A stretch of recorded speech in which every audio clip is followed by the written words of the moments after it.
So what I want to do is I want to introduce our panel. All right, so hi, before we introduce the panel and everything like that, I do kind of want to explain what we're doing so everyone kind of understands the concept that we're working with. So there's 2 shows that are actually going on at once. I'm Adrian. It's nice to see everybody. We're actually going to live stream this, and we haven't actually counted in for the live stream, so as soon as we do that, then it'll be the professional look and feel and everything like that. So right now, the cameras are rolling, but they're not streaming, so I do want to kind of go through some house rules really quickly. So the cameras are going to capture everything that you do, okay? So, so be nice. So it's not just what's going on in this room, but also what's going on in the stream. And so if my TD is ready,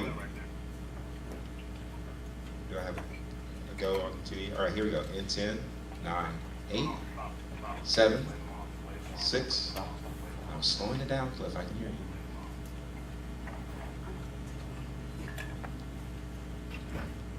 Ready? Adrian, Yeah. push everybody to the front. Yeah, I was thinking about it. Let's do this really quickly. All right. So we're gonna cheat.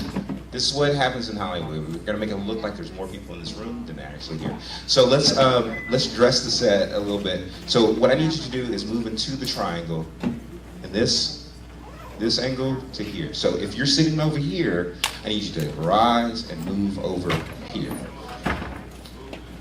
Move to the center. There we go.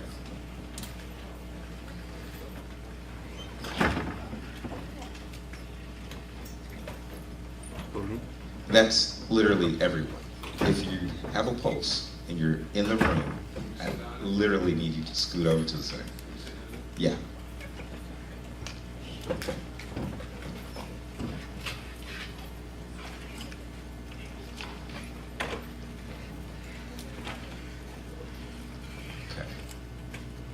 All right, Cliff, how are we looking?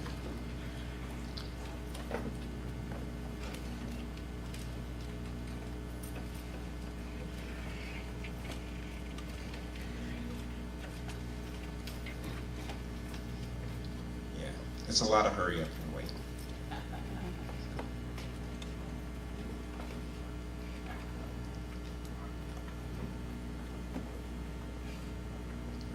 All right, here we go. Counting down in 10, 9, 8, 7, 6, 5. Good morning and welcome to Texas Southern University. I'm Servino Sandifer Walker, and I'm a journalism professor here, and I'm so excited that you are here for Communications Week and more specifically Journalism Day. It has been an exciting week of activities, and I think this panel is one of the most important panels that we're going to have all week. So I'm very thrilled to have these real power players. These are people who make decisions every day in major media organizations in our city. So I'm really excited about that, and I'm going to introduce each one of them, and we're going to go ahead and start our panel immediately. We'd like to have good questions from you guys as well too, but I want to introduce them so you'll see who these magnificent people are. First, to my immediate left, you have James Campbell, who is the Director of Public Affairs at Memorial Hermann Hospital, longtime journalist, more than 25, 30 years. Even though he looks 25, right? Wonderful. Thank you so much. Thank you so much. We appreciate it so much. We have Mr. Henry Florsheim, who is the General Manager for KTRK TV, ABC 13. Thank you so much for being here.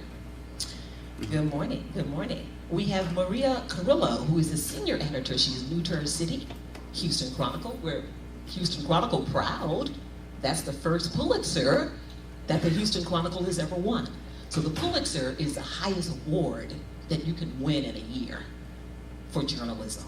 That's platinum, gold, all those different standards. So that's outstanding. Wonderful, wonderful. We have Mr. D'Artagnan Babel.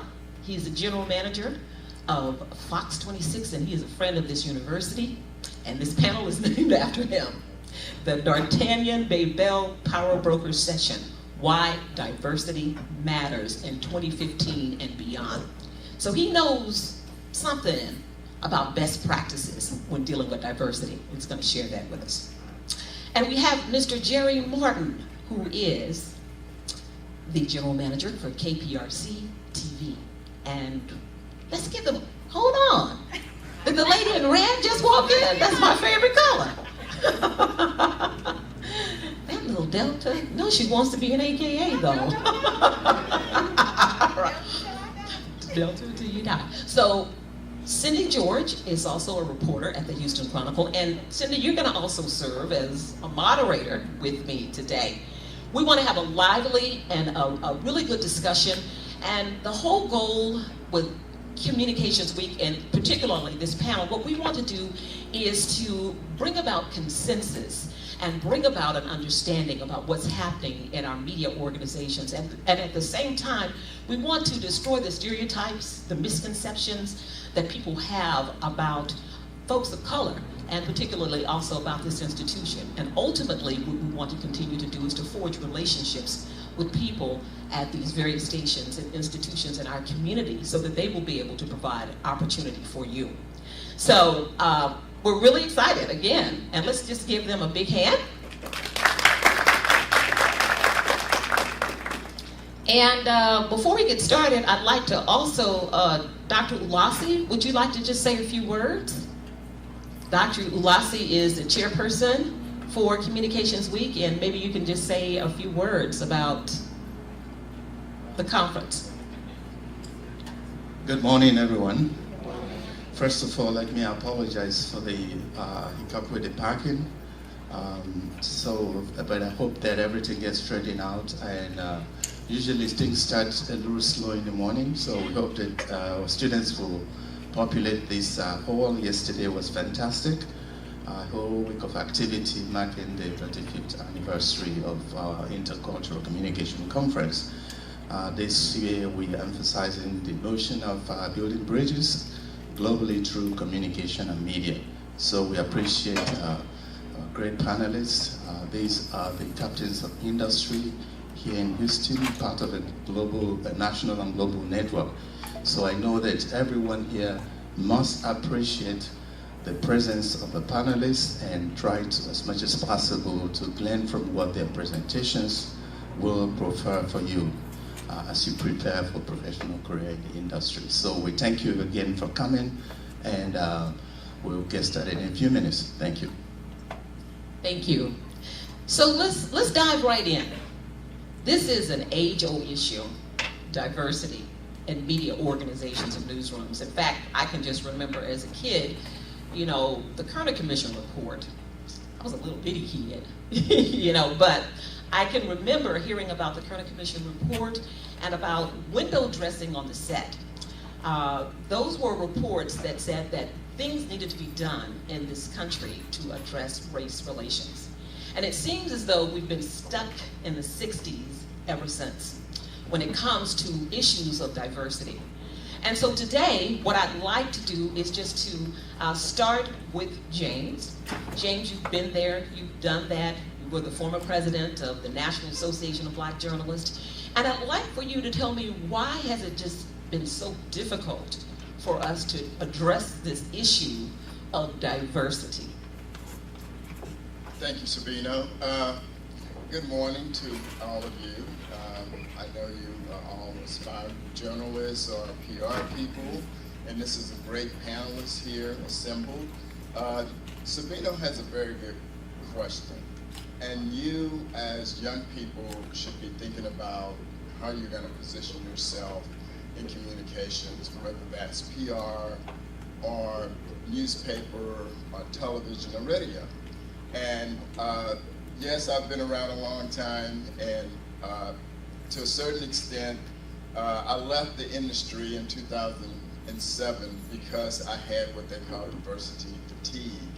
I was, aspiring to be, a columnist at the Chronicle, and I won many awards for column writing, but that was not happening for me, so I decided to track over to the PR side. And when I got to the PR side, I found that diversity on the PR side was worse there than it was in the newspaper industry or the communications industry. And so I found myself in another interesting dilemma. I was put in a position of helping to recruit people to a top 5 public relations firm, which is Fleischman Hillard, which is one of the biggest PR firms in the world. And it's funny because the Houston office was probably the most diverse office that they had within the entire company, because actually white males were the minority in that particular office because it was very international. There were several African Americans, people from Central America, South America, from Japan, from Korea. It was a very diverse office, and they were down shooting, the corporate office for Fleischman was shooting a video on something else, and one of the guys remarked, "Wow, we need to shoot this office because it's really diverse." And I was like, "Really?" And I got to know what he meant later on when I went to other offices, and I looked around and there were nobody looked like me. And so you have to ask yourself a question: are there people out there who are qualified to do this that look like me? And the resounding answer to that is, of course they are. You have to work hard. You have to give people opportunities and chances to show that they can do a job. And that's not happening enough. When I left the Chronicle, there were several African American men and women, and maybe a month later there was like, how many, Cindy? How many left? It was like 6 black males who were let go at the same time. So that's not to say that the industry has not been trying. They haven't tried hard enough. And I think what they need to do is think about the opportunities. Now, having said that, the industry has changed. It's evolved, okay? So, you don't get in just because you're a minority, because minority can mean anything. Minority can mean gay, disabled, Korean, Japanese, Hispanic. So you are competing in a global world with people of all ethnicities, and you have to understand that and prepare yourself. And if you get prepared, then you'll be ready for those opportunities that come your way. But diversity remains an issue both in the news media and public relations, and you just have to have people like Cindy and Maria working to change that. So I think I'll pass the mic to Maria. Yes, that was so interesting, but since we were talking about the Chronicle, why don't we just piggyback on the Chronicle and just address that issue? Now, I know, Maria, you just got here. I just so got you here. don't know all of that. And this is not, we just want understanding. What can we do better? When you have experienced veteran people who just leave, what happens? How can we improve that communication and ensure that those talented people who know about our community, who can cover our community, who can bring that level of authenticity, what is it that we can do to ensure that those people don't leave, don't exit? Because I remember that big exodus of people. Yeah, unfortunately, it's driving not only people of color, but white people out the door too. Journalism is not easy right now, and obviously the industry is pretty pressed. Just for background, I've been at the Chronicle for 6 months, so I can't speak to all of the history at the Chronicle. I will say it's my 6th newsroom, and when I walked in here, it was there were the highest number of Hispanic staffers that I've ever worked beside. And as a Hispanic journalist, I've not had that opportunity before, but it still feels kind of lonely. And I'm sure Cindy will attest too that we walk around and we find each other. People find each other in the room, but there's definitely not enough diversity in our newsroom. As Servino said, I've been in the business 30 years, and we've been talking about this for 30 years. And diversity fatigue is a real thing, and it wears on all of us, minorities and not, who are trying to diversify newsrooms. You know, I think the answer is right here in front of me, all right? And that's why I love to come talk to students, because you guys are the answer, right? You are the future. You can come shape this industry. You have an opportunity to do some things, really, with everything that's changing and how connected we are to the world. You guys, that's how you grow up. You're social media crazy. You know how to do all this stuff. And if any of you are Houstonians, you know, we have to grow our own folks and have them in the newsrooms and helping to tell the story of your town. So I think that's still the answer. I think that unfortunately in our business, we've gotten away from recruiters and full-time people who are connecting with youngsters. I remember being 18 years old. I remember being 18 years old in a school when someone from Knight Ridder, which used to be a media company that's no longer around, but a recruiter from Knight Ridder identified me, talked to me, has spent my whole career keeping an eye on me. I only worked for them one summer, but he continues to look out for me, and he was the first person to really sort of say, you know, you have a place in this world and we need you. You know, you bring something really important. And we've lost a lot of that, and that's unfortunate. So, you know, people like Cindy and I come out to these events and we try to connect with people and encourage folks, but it's not our full-time job, and there used to be people doing that kind of thing, and so it is a lot tougher. It is a lot tougher. Well, we really want to do something about that, honestly. I mean, just real talk. It's just time for us to try a little harder, you know, to make it happen. And it's refreshing to have you here, so we're going to be best buddies. Now, television has done a little better than newspapers. And Henry, I'd like to come with you because television is just, historically has done a little bit better when it comes to diversity. But there are still things that need to be done there as well. What are you looking at, and what would you tell these young people? Because sometimes they get so discouraged. I'm constantly trying to encourage them and say, you know, you can do it. But then when they don't see people that kind of look like them, they say, oh, I don't know. I'm not confident that I can.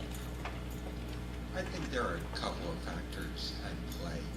I grew up in big city newsrooms and television stations. So I've been a broadcast journalist in New York on a couple of occasions. I worked in Chicago, I've been here. It's very difficult for me to believe that there aren't a lot of broadcast operations that don't believe that being able to reflect your community makes you a better journalist. What has happened over time, and I agree with what you said, I think the definition of diversity has become broader as time goes on. We've hired the first Persian American journalist, broadcast journalist we believe in the market. We hired the first Indian American broadcast journalist in the market. We had a Korean American journalist. We had Chinese American journalists. I think as the country has become more diverse, as cities have become more diverse, newsrooms have become more diverse, and I think that evolution, and it is an evolution, has been going on for a while and continues to go on. I think there is a tendency to look at a broadcast operation and see everybody who's on air and make a conclusion about the operation. The number of people on air in our shop is probably a sixth of the total number of jobs in the building. So there are a lot of jobs in the building that are less visible. There are more people in our newsroom who are not on air than on air, so there are many opportunities to shape the news to affect coverage. Assignment editors selecting the stories that are covered each day, producers further narrowing the story list and selecting the stories that get covered, all influence the product and all benefit from diversity and different points of views. The best editorial meetings I ever came in, I was ever involved in, involved everybody bringing their ideas to the meeting, and the best ideas being selected. So what you hope, if you have a broad staff, is you get suggestions from everybody in the room, and those suggestions come from a broad range of backgrounds. So I think in concept, a lot of broadcasters are working towards a diverse workforce. see the value and benefits of a diverse workforce.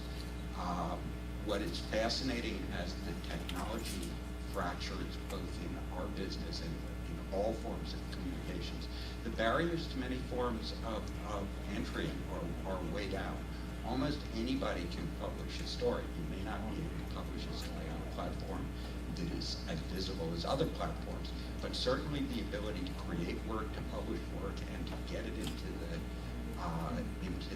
flow of news of the day, in some regards, is easier today than it was 30, 35 years ago.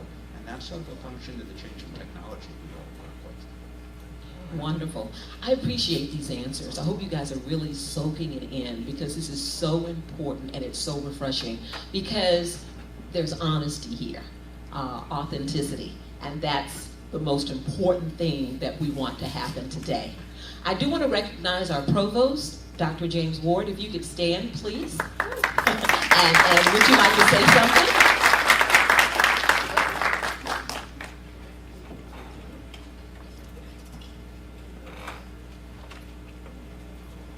Where did you all find James Campbell? I thought he's at purple socks. Good morning. First of all, I want to thank this panel for being here today. I know the students always remember when people are running organization, they're giving you a whole lot of their time. I didn't realize that, James, until I was in this job, that every minute, every time. But I want to thank the faculty and staff for this wonderful panel. And thank you all. Sydney, it's Ms. George, it's good seeing you. But thank you all so much for being here. It's good seeing you again. And you still in Houston? You have, I mean, you're going in the history books, isn't it? But thank you all for being here, and we really appreciate it.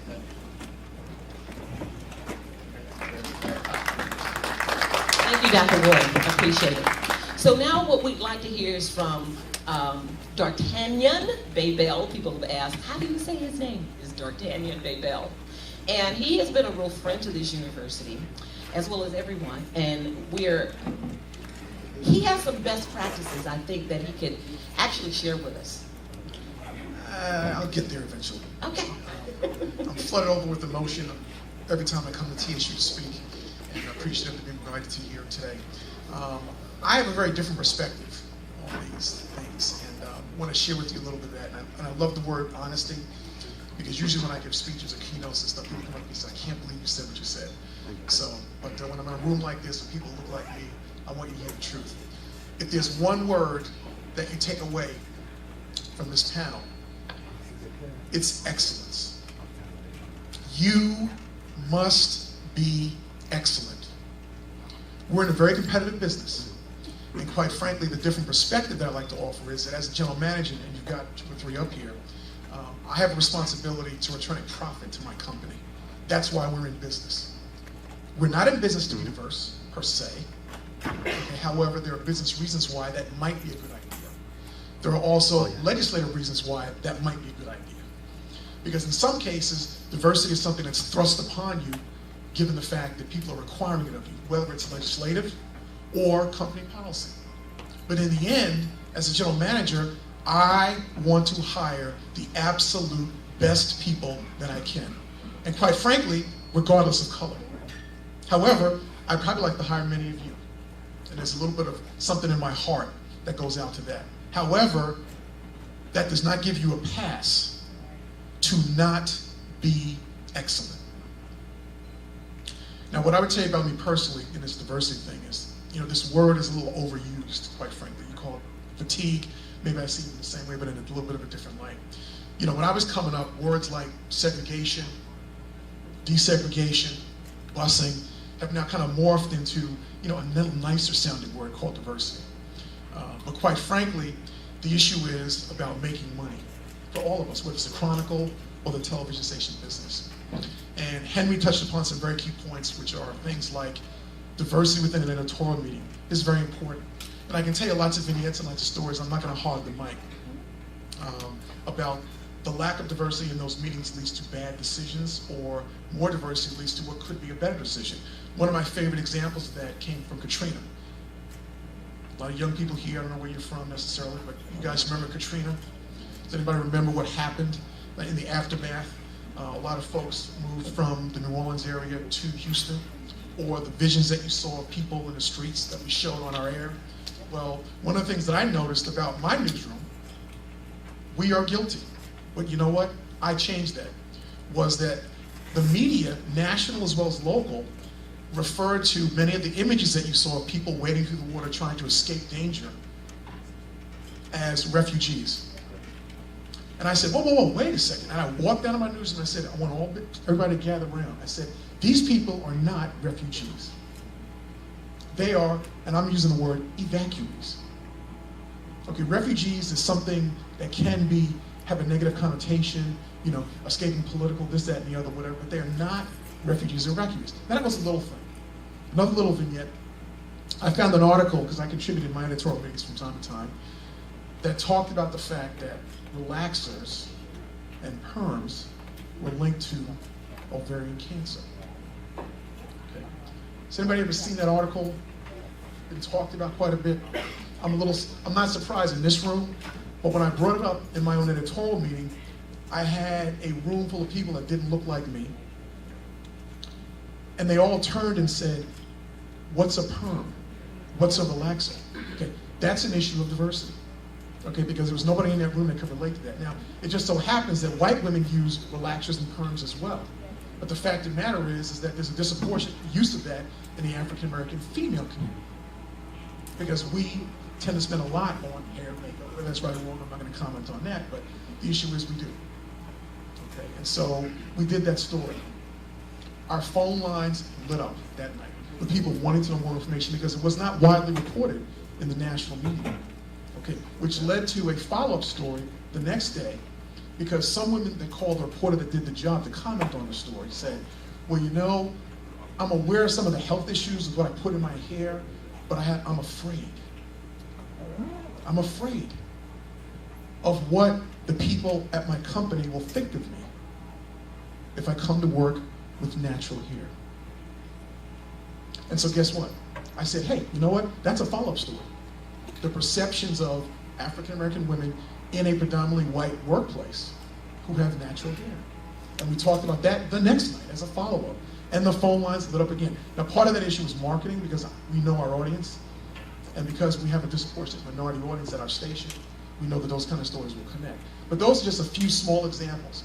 Now, in the end, what I would tell you is that I am blessed to be where I am, to have this position, because somebody that didn't look like me gave me an opportunity.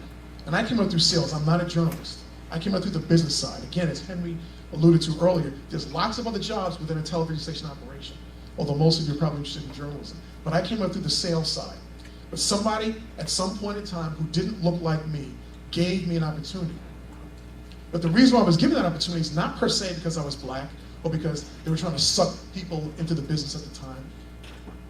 And this is a little bragging, because I feel like I was excellent. I was an excellent candidate. I went to Howard University undergraduate, graduated with honors. I went on to an Ivy League school, got my MBA, graduated with honors. I started working for CBS Radio in New York, my first job out of graduate school. And then I worked all across the country and moved up and up and up. But somebody who didn't look like me gave me a chance. But the reason why they gave me a chance is because I perceive I brought excellence to the operation. I've been first in a lot of markets. I've been a first general sales manager for a television station in a market, not here in Houston, but in a market. I don't like that. When people come and say, hey man, it's fantastic. I can't believe you're the first one for that company, for that market. You know what? It's 2015. That's not the case. That shouldn't be the case. But the whole idea is if we're gonna make a difference down the road, is we need to first be excellent, to then be blessed that somebody will give you the opportunity to show your excellence. And then when you get in a position of these fine gentlemen and young ladies up here in management to make decisions that potentially will help other people of color who are excellent. That was excellent. So, excellent meaning showing up on time. doing what you're supposed to do, checking those stories 500 times. If your professor says rewrite them, 20 times rewrite them before you get to this point.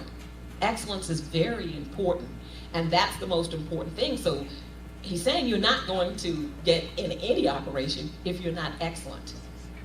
So our goal is to prepare you to be excellent. Mr. Martin, let's talk about, what do you think that we need to be doing to empower young people of color specifically with the idea that it is possible for them to be a part of a news organization? So many of them are discouraged. Well, first of all, I come from sales, so I don't speak as well as Henry and the others. It's just because I came from the streets. But I came from that very diverse state of Maine, the University of Maine, many, many years ago. But I've lived all over the country, and I've lived in Washington, D.C., and I lived in Indianapolis and then Houston for the last 4 years.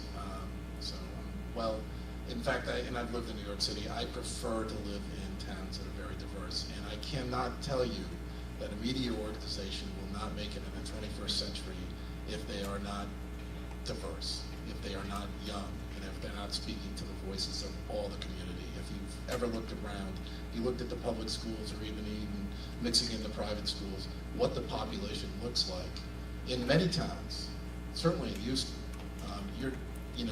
we need diversity. So I would empower you that you are the future. I mean, you really can be the future. And any organization that is ignorant to that is not going to make it plain and simple. I mean, I think it's pretty evident on air. We all do a little casting and make sure that we look very diverse on air. It's not because we want to look diverse, it's because we want to reflect our community. I can tell you in most TV stations and sales forces, there are many, many jobs in TV stations. Sales forces, business department, new digital sales. There are plenty of opportunities for everybody. You don't have to necessarily just come from journalism. But even from English majors, you can get into news departments as a writer, as a production assistant, and eventually working your way up into as a producer, an EP, news director. That is probably one of the areas in our business, I would say, that we are really looking for young people to join the ranks. Not as much, I mean, in front of the camera is one thing, but there's a lot of people that are writing the words that the person's saying on air, choosing the stories. And when Dart talks about being in an editorial meeting, he's talking about being in a room full of producers and writers and the news director. And we need diverse voices in those rooms. Definitely need. This is what makes this city so great. We have some wonderful people up here, and I just so appreciate the honesty that they're sharing with you. And I think it's important that we continue to forge these relationships. Well, go ahead. And I forget the specific example, but I've been an urban leaguer since 1997. I chaired Indianapolis Urban League, so I've pushed myself into a primarily African American organization, and I forget what story it was, but my newsroom wasn't going to cover it. They had no idea. It was sort of like Dart's story. And I came into the room and I said, we got to cover this. And I'm not the one that should go in there and say that. There should be other voices in there. And there were African Americans in the room, but they weren't thinking we need more voices. So the thing today will destroy misconceptions you may have about these general managers, that they're untouchable. They're real. And I think what they're sharing with you is real. And that makes a big difference. Thank you for that. That was awesome. Miss Cindy George is on the front lines. She's also an officer with the National Association of Black Journalists. She was a former health reporter, and now she works for the courts, federal. And you're there every day. So paint a picture for us for what it's like for Miss Cindy George. Good morning. I apologize for being late, but I was here in time to be introduced, so yes, God has a sense of humor. So, I have been a journalist for 16 years and a professional journalist for 16 years. But my career started in middle school, believe it or not, with a middle school newspaper and doing all the little things you did on the first Macintosh that they ever made and all that kind of stuff with black and white screen. My career has been interesting because it's very different than I thought it would turn out. The industry has changed a tremendous amount in the last 5 years. Lots of people who are in it for the long haul are no longer with us. And the influence that journalists of color have had in newsrooms, in my opinion, has greatly diminished. And this is something that I discuss with regularity with journalists all over the country. There used to be a time when a black journalist came into a predominantly white newsroom and they were seen as a resource, that person or those persons. It is the opinion of, in fact, a group of women I was with last week, a week before last in Washington, one with the AP in Washington, one with the Washington Post, one who was a freelancer for Fusion and Politico, and one who was with 30 Rock, NBC in New York, and I were sitting around talking, all black women, and all but one of us agreed that the influence of a black journalist in today's mainstream newsrooms is greatly diminished. If you talk about things that people aren't inclined to do, you are a menace. So I'm here to tell you that if you do not have a backbone, do not get into a mainstream newsroom. Because it is not a cakewalk when you are trying to change a culture that left diversity down the road as a priority 5 years ago. So that is a reality that you need to really embrace unless you are entering a different kind of mainstream newsroom that has the kind of leadership that these gentlemen or Maria is articulating. I will also say, given the changing demographics of our cities, whether large or small, there's also tremendous opportunity. And if you have digital skills, in addition to your very strong basic skills of being a journalist or being a communicator, whether you are in public relations or marketing or journalism, you have tremendous opportunity. But you still will have to have a backbone. And I will also tell you, one of the great sadnesses of my career is thinking that all skin folk are kinfolk. Great sadness of my career.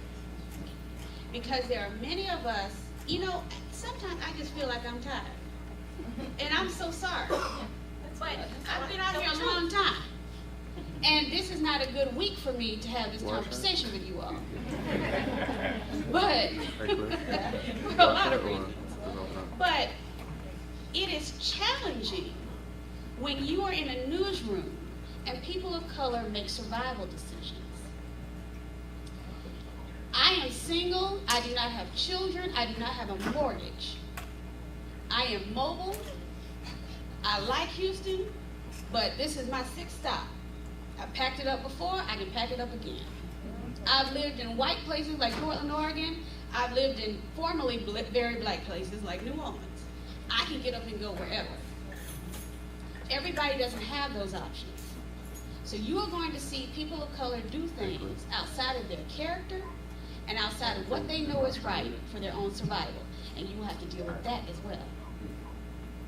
And that is one of the great sadnesses of my career, to view that up front, live, and see people just say, well, got to do what I got to do.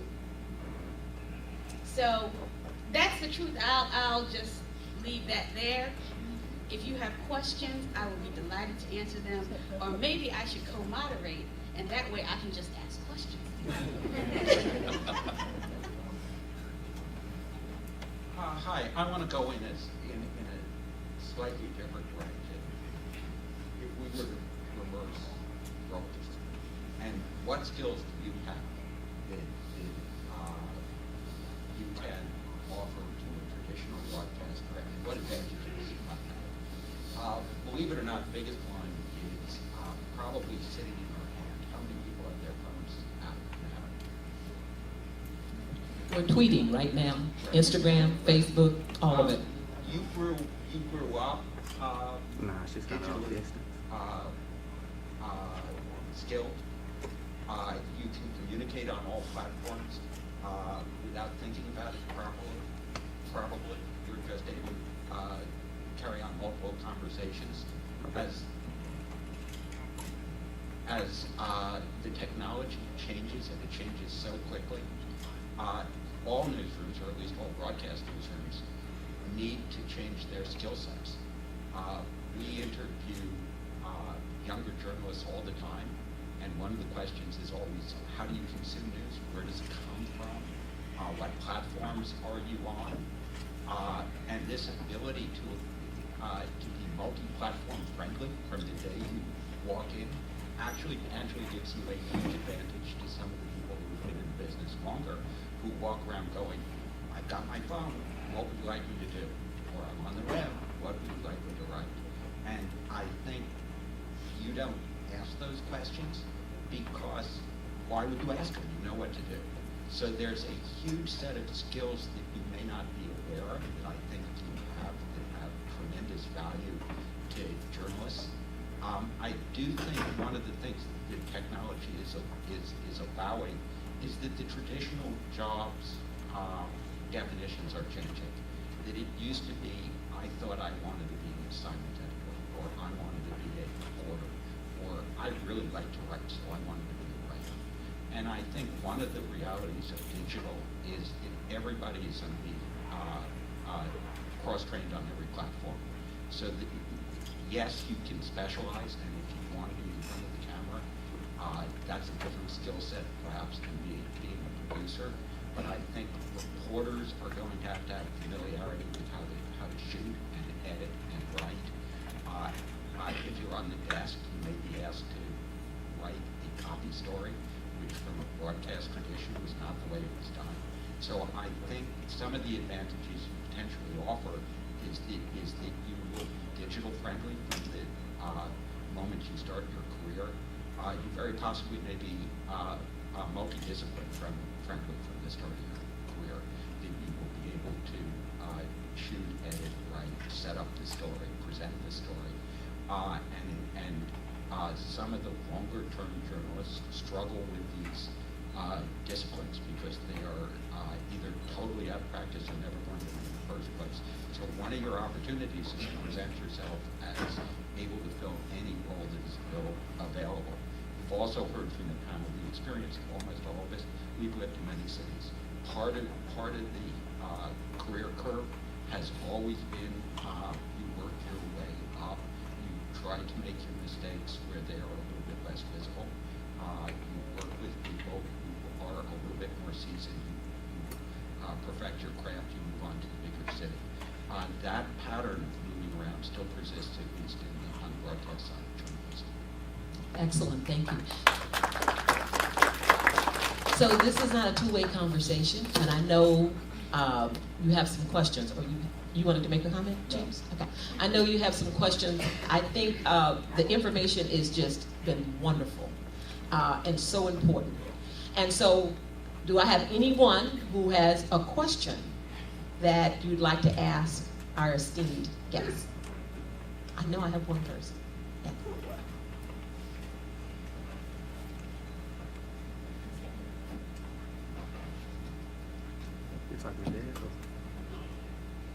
Well, hello. I'm Crystal. I'm sorry, I'm a little sick right now. But I'm a broadcast journalism major and mass communications as well. And I follow a lot of journalists on Facebook and a lot of broadcast journalism forums, things of that sort. And I asked a question one day regarding a quote that I saw by Dan Rather, and the quote stated, "Every newsroom in America is run by fear." And I just asked what they thought of that. And this lasted for like 2 days. It seemed like everybody was just going back. My phone kept beeping, and I was like, okay, this must have been a bad question. It was one of those hot button questions. And I guess wanted to get your feedback on what you thought of it.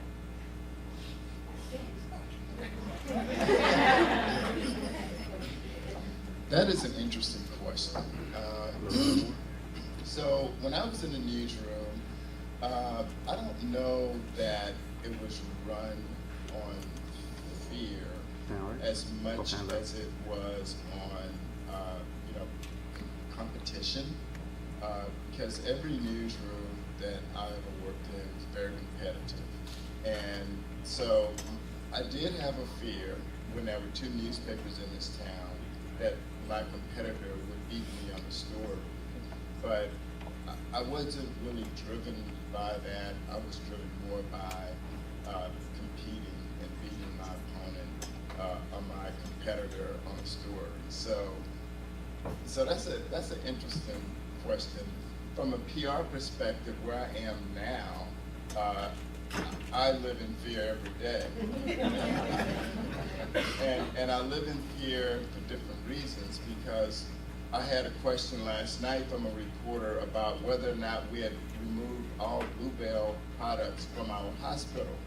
And I thought we had, but I had to make sure we did. And when I, found out that we did, then I could breathe a sigh of relief. But I was, fearful of that. I'm fearful of somebody calling me about a doctor who did something egregious and hurt a patient.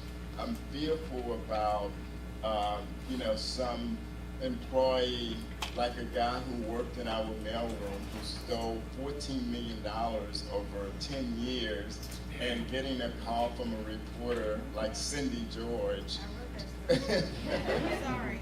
to do that story, and me having to come up with a way to spin that in a good way. Oh yeah, he stole $14 million from us over 10 years. How did that happen? Especially when this guy had a criminal record and we hired him. And so that was a really hard spin. Did it work, Cindy? No comment. If fear is synonymous with change, and you guys are studying this, so I guess I want more context. But if what Mr. Rather was referring to is fear created by change, I agree entirely that everybody in this room also needs to keep an eye on business. It's not an insulated profession. A journalist does not exist independent of everything else that's happening. We are living in a tremendously dynamic time, and communications on all platforms are evolving really quickly. And anytime you have change like that, it can create fear. So in this instance, if fear was created by change, there's some of that in every newsroom, perhaps. I take it as a given, but I think this cuts across any business, in any profession, anywhere in the world right now.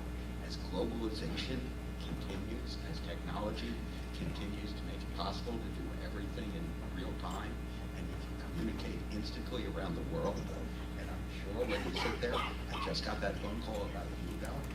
Oh my goodness, I need to know that answer in real time. And it's much tougher to say, I'll call you back, because for all you know, somebody's standing there with the product right now. If that's if the change is creating the fear, I promise everybody, it's going to continue to change. So you need to embrace change. And you've got to look at change as a really exciting opportunity. That it's going to let you do things you couldn't do yesterday, and it's going to let you communicate in different ways than you communicated before. And you're going to have to learn multiple computer systems. And every time you think you master it, a new set of technology comes out, and something that's got nothing to do with how you're telling the story has changed, and you're going to have to learn how to do it. And that can create fear, but I think that's attitudinal, and I just think it's critical that everybody understands. The world is changing quickly. It has nothing to do with our profession per se, but we're all going to have to be willing to constantly change and constantly learn new things. And it's going to be that case in every profession. Fear well, agreeing with Henry to a degree. I'd like to know more about the context. I know we don't want to belabor that one question, so I'd like to get around and be more interactive too. But here's what I would leave you with as a takeaway. Okay, I used to coach my son, who's graduated college, and he played tennis. Intern with James, actually, he was a freshman here, so, which is another story. But what I used to tell my son when I coached him during his high school days, fear, that's the other guy's problem. Because if you're prepared, and I think one of the things that Henry's is talking about also is being adaptable to change. Okay, why would you have a problem? If you're prepared, if you're excellent, fear, that's the other guy's problem. Because I'm not walking out on a tennis court going, ooh, James is a little taller than me, ooh, James has got a longer wingspan. Because I'm going to figure out a way to beat you.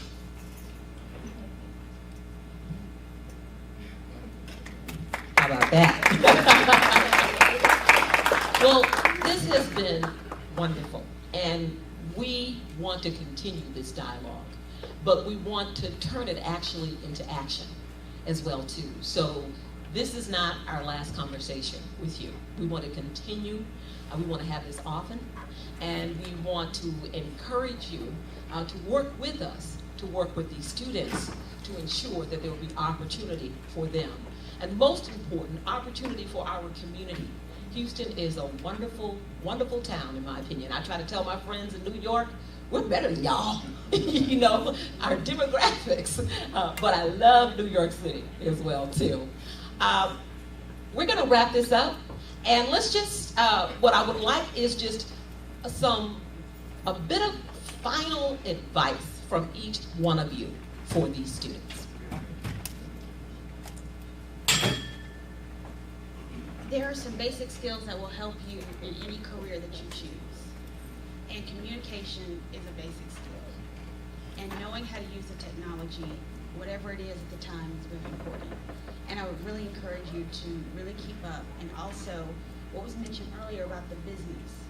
You can be the best journalist in the world, but if your journalism isn't getting readers, viewers, or listeners, which translates into dollars, then you're not in business anymore. And that's something that is, you know, really missing from a lot of the curriculum in colleges for communication majors of all kinds. That the business side of it, whether it's your opportunity to take those skills and be in business for yourself, or to monetize those skills when you're inside of an organization, is something that you really, really, really need to take the time to understand and focus on.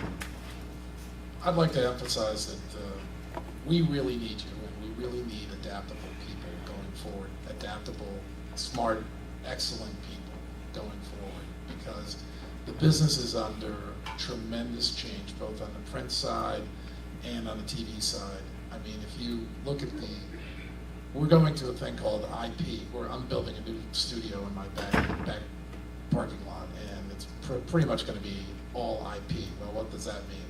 It means that instead of having like 8 video monitors that they can watch when they're doing a newscast, they might have, there's a Fox truck, by the way, that for golf this summer has 200. So 200 video screens that people have to take a look at and produce a golf cast and pick the right spot, the shots and all that kind of stuff. Those are going to be adaptable people, trust me. Those are going to be younger, adaptable people from the traditional people that used to do it. And then, you know, if you've been watching how much cell phone video has been making national newscasts and local newscasts, that's going to continue. And I mean, we need really smart people and people that can really react to that and know what, and put some journalism into it. Because you can't just take everything you see and just throw it on the air. It really does take smart, adaptable people. And I think you have a great opportunity. The streaming stuff that's starting now is going to be so mainstream 5 years from now. It's going to change our business quite a bit. So, and who's going to do that? Is it going to be some 50-year-old guy? No, it's going to be people in their 20s and their 30s.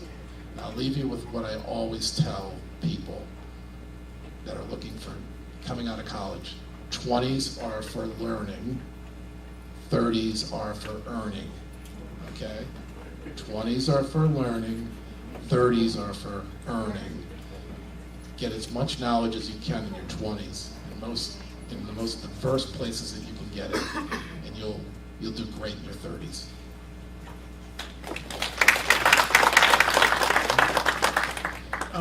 Some of my advice is kind of basic, and I can't say it enough.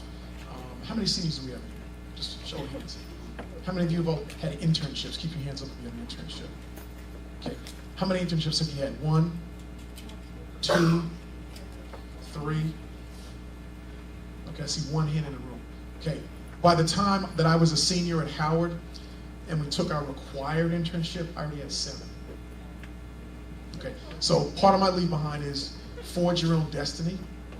Don't wait for somebody to hand you. I tell a story with my interns about the government cheese.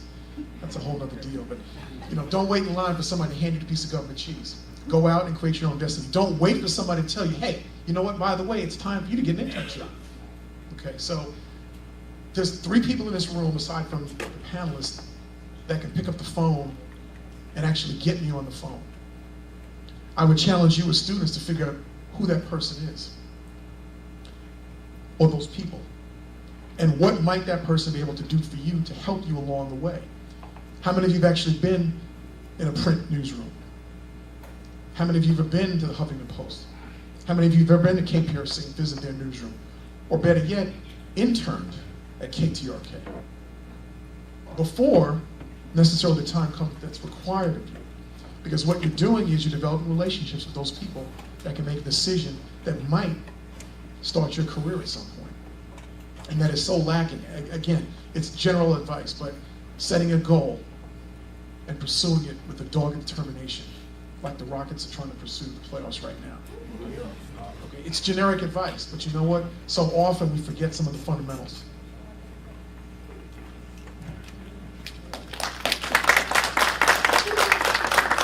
I think we can all talk for hours about all the advice we'd want to give you because of all the mistakes we've probably made coming up, but I would leave you with, you guys are living in a world unlike the world that I grew up in.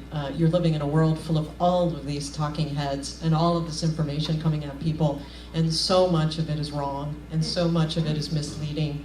And I feel like, what keeps me focused and fighting the fight still is that I think there are really important stories to be told that need to be told, like the stories that Lisa Falkenberg just won the Pulitzer for. So there's a young man who's no longer on death row because she kept beating the drum and kept saying this isn't right, this doesn't add up. There are so many stories to be told that are not being told. And you guys have an opportunity to come in there and tell those stories and get rid of all that noise, because you really are. You're growing up in a world that's just full of noise and blather and BS and people on all extremes trying to convince you of what's true and what's not true.